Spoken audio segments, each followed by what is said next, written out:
इस रूल को देखिए, ये रूल कहता है we use the simple present tense for an action which is firmly planned to take place in near future.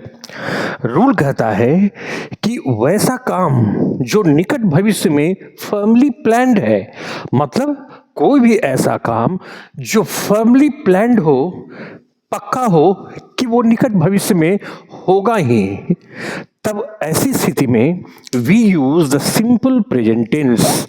हम लोग सिंपल प्रेजेंट टेंस का यूज करते हैं। वैसे हम लोग जानते हैं कि we use the simple future tense for a future action. Future action के लिए तो हम लोग जानते हैं कि फ्यूचर टेंस लगाते हैं, बट यहां पर ध्यान रखना है कि अगर कोई काम निकट भविष्य में होने के लिए प्लान्ड हो, पक्का हो कि वो निकट भविष्य में होगा ही, तो हम लोग सिंपल प्रेजेंट टेंस दिखाते हैं, सिंपल प्रेजेंट टेंस का यूज करते हैं।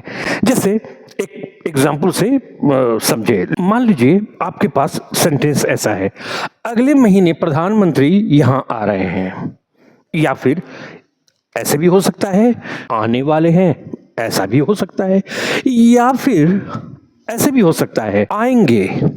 इस तरीके से, यानी अगले महीने प्रधानमंत्री यहां आ रहे हैं, यहां आने वाले हैं, यहां आएंगे। किसी भी तरीके से हम लिखें तो हम लोग इतना समझ जाएंगे कि दिस इज फर्मली प्लान्ड है। तब हम लोग सिंपल प्रेजेंट टेंस का यूज करेंगे और सेंटेंस को ऐसे बनाएंगे, इस तरीके से। The prime minister comes here next month, हम लोग ऐसे बनाएंगे। तो हम लोग सिंपल प्रेजेंट टेंस ऐसे यूज करेंगे। जैसे एक और देखो सेंटेंस, इसको देखिए।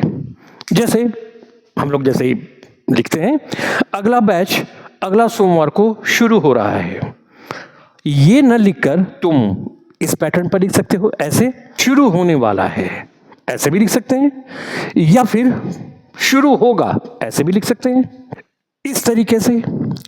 तो अगर सेंटेंस ऐसा रहे, अगला बैच अगला सोमवार को शुरू हो रहा है, देखो शुरू हो रहा है, शुरू होने वाला है, या शुरू होगा, whichever manner, whichever way you speak, we shall use the simple present tense। किसी भी तरीके से आप बोले, हम लोग इसमें सिंपल प्रेजेंट टेंस का यूज करेंगे। क्यों यूज करेंगे? In order to make the listeners understand that this is something fixed and firmly planned।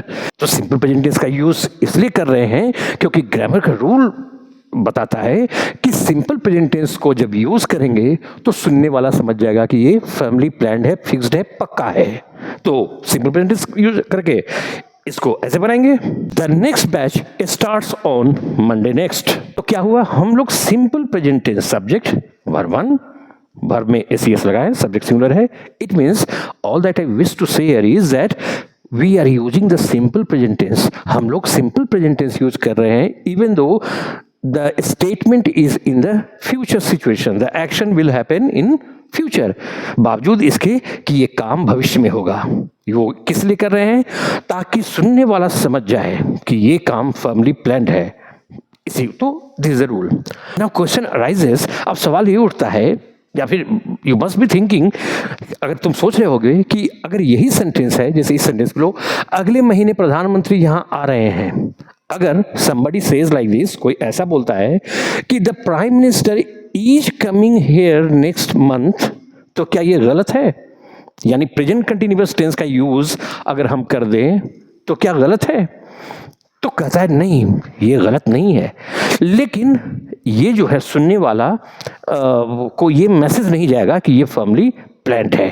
ठीक, अब अगले महीने प्रधानमंत्री यहां आने वाले हैं, तो ये स्ट्रक्चर नंबर 1 पर है। तो क्या ऐसे बोल सकते हैं, the prime minister is to come here next month? Will it be a wrong sentence? क्या ये गलत होगा? नहीं, गलत नहीं होगा, लेकिन message will not be conveyed कि काम जो है निश्चित रूप से भविष्य में होगा ही, या ये मैसेज सुनने वाला के पास नहीं जाएगा कि ये काम फर्मली प्लान्ड है, फिक्स्ड है, जो भविष्य में होगा ही। तो खैर हम लोग तो यहाँ एग्जाम देखना है, तो अगर क्वेश्चन रहता है देखना कि टाइम है, समय है, दिया हुआ है सेंटेंस में, और देखने सुनने से लगे व्हेन स्टेटमेंट साउंड्स कि भाई इट इज फर्मली प्लान्ड, तो सिंपल प्रेजेंट टेंस यूज करना. So this is all about the use of simple present tense.